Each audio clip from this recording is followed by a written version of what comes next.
The Australian government is set to up the stakes with Russia. Prime Minister Tony Abbott says all sanction possibilities are on the table as it protests against Russia's support for rebels in eastern Ukraine. Mr Abbott is talking tough on ramping up the pressure on Moscow with the sales of uranium to be reconsidered. But there are questions over who will feel the most pain. Tracy Kirkland reports. Tony Abbott touched down in the Netherlands to share the grief of those killed on Malaysian Airlines flight MH17. He's also standing by the international community in its condemnation of Russia, saying everything is on the table. We certainly are looking at tougher sanctions. I think the world is looking at tougher sanctions, but we certainly would anticipate tougher sanctions against Russia in the weeks ahead. In a tit-for-tat battle, Russia hit back last week with widespread agricultural bans after months of limited sanctions by the US, the EU and Australia. I think Australia's in a kind of difficult position here because we are a small trader, but on the other hand, we're also in a good position that Russia's not one of our major trading partners. Banned by Moscow, about $160 billion of processed Australian meat and $30 million in dairy products. But the real impact will come from unwanted competition with Europe. Europe exports a large amount of fruit and dairy products to Russia, and if that now ends up on other markets, it could depress prices where Australia has a larger market share.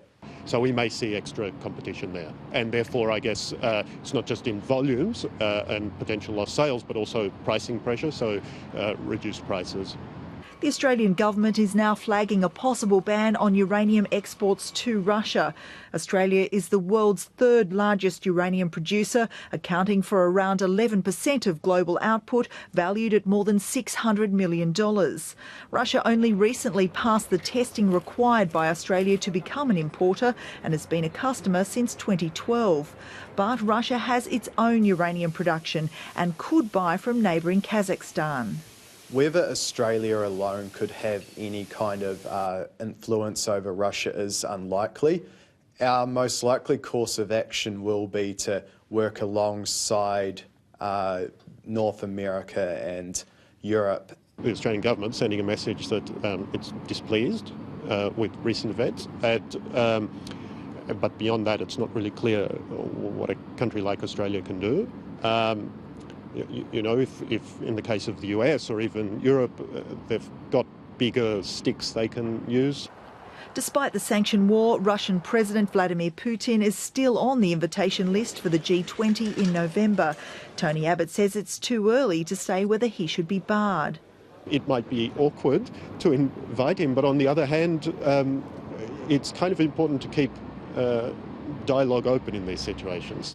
What is known is the geopolitical tensions have unsettled international markets. I think share markets are trying to guess whether are people going to kind of step back from the brink here or is the situation just going to get more and more fraught. Europe will take a hit, but it's Russian consumers who will bear the brunt, with shelves in Moscow emptying of essential food imports.